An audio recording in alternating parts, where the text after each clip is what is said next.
finally, we're going to be talking about 12 Chip Trick. This is coming from Korean publisher Mondu Games.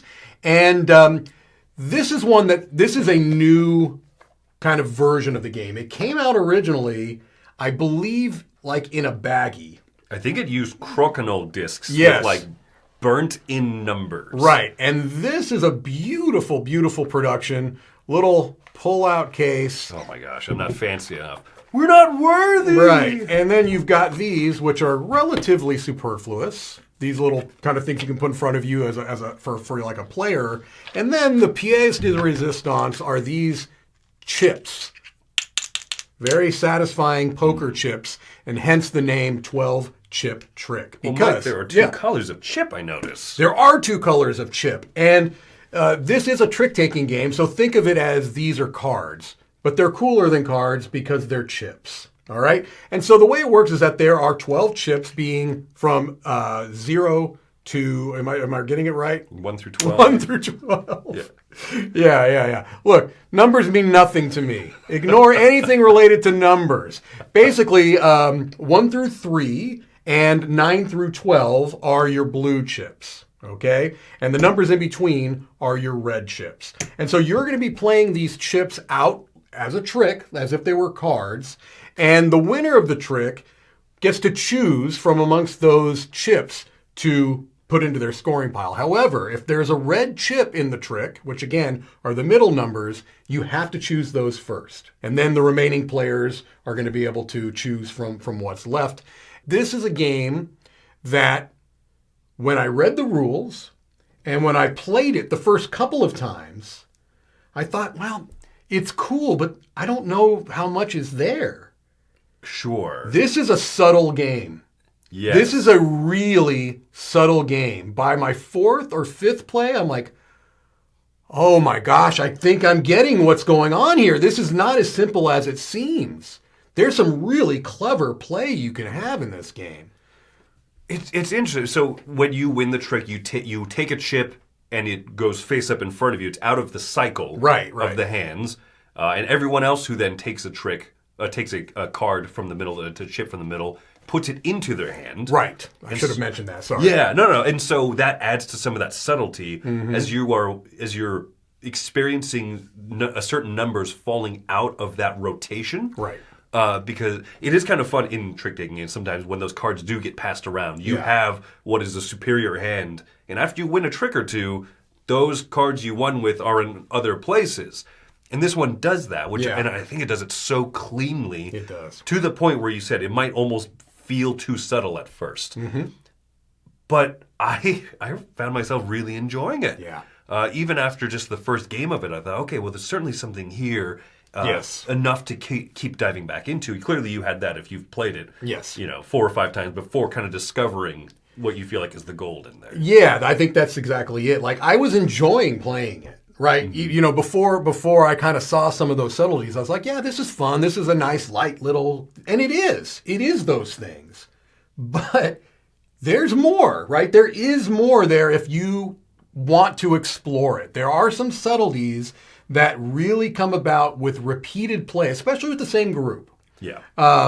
Because everyone, I think, some people get it first. I played it with people that they got the hook right away. They're like, oh. Whereas it took like 4 games for me to go, oh, I think Wendy and I got it pretty quickly. Yeah, no, yeah. I didn't get it very quickly, but that's okay. I eventually got it. But even until I did, I enjoyed it. So I think that's a pretty good statement in and of itself. So some of those subtleties, let's talk about. So one, I think, is kind of when you throw out red chips, right? Because okay, well, Mike is winning this one. He slammed down that 12. Right. He's excited. I'm going to throw him a chip he doesn't really want. Yes. Because he has to take that first. Right, absolutely. That's one of those nice little moments, for example. What else for you? Really, it's that idea of the changing pool of basically resources or cards or chips or whatever. That is something that I think is really, really, again, it's subtle. It's subtle. It's like, yeah, clearly I see that if this card or if this chip is in front on the table, it's not in the mix anymore. But the timing of when which particular values go in and out, and the timing when enough red chips are out that's going to change the kind of the flow of the game. Like, it's a timing pacing thing. I think that I find some subtle things in there, forcing players to take things that they may not want to take, those types of things. Right. Knowing, okay, well, given that that's what's played out there, okay, well, I'm going to play this one instead. Trying your best, because your hand of cards is diminished, your chips are diminishing as you're playing.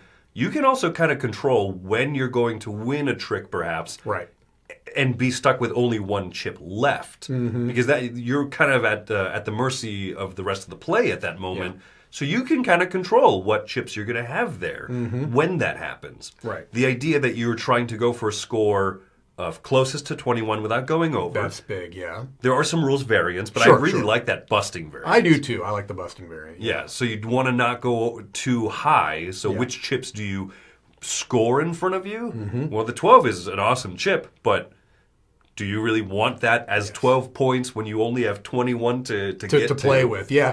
And there are many trick-taking games where the goal is just win as many tricks as possible. There are many trick-taking games like that, right? And those can be great, but they're very straightforward. I tend to like trick-taking games where sometimes you want to lose a trick. Yeah, absolutely. This is one of those games.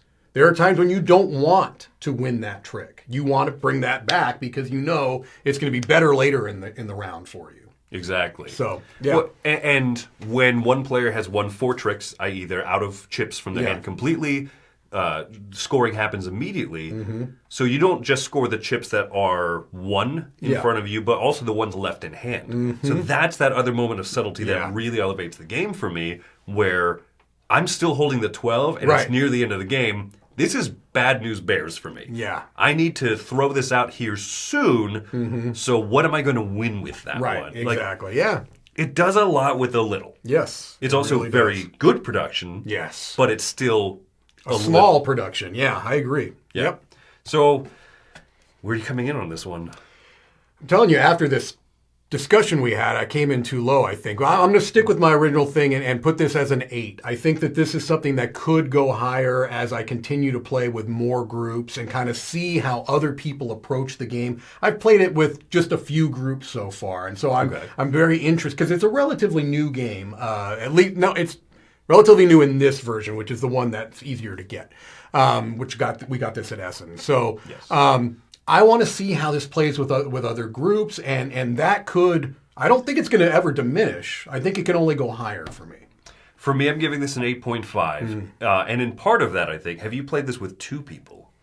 I've never played it as 2. Oh, wait, no, I played it with Bruce at 2. Yes, I have played it at 2, yeah. I really think the 2-player mode of this is fun. It is cool. Yeah, you've got basically a dummy player on the side. They just have 4 chips mixed up. You get to see what color, the color order they're going to play in, so you know reds versus blues coming up. And so, yes, playing against the dummy player maybe not as satisfying, but the fact that the dummy player still gives you information off of which to kind of play off of. I did enjoy the 2, yeah, I did. That, for me, is what elevates this from just neat micro game to something that I definitely want to keep in my collection. Yeah. So an 8.5, I think Wendy and I had a lot of fun playing this with 2. I like playing this with groups. This is wonderful. Yeah. So there you go. Fantastic production and a great score for 12-chip trick.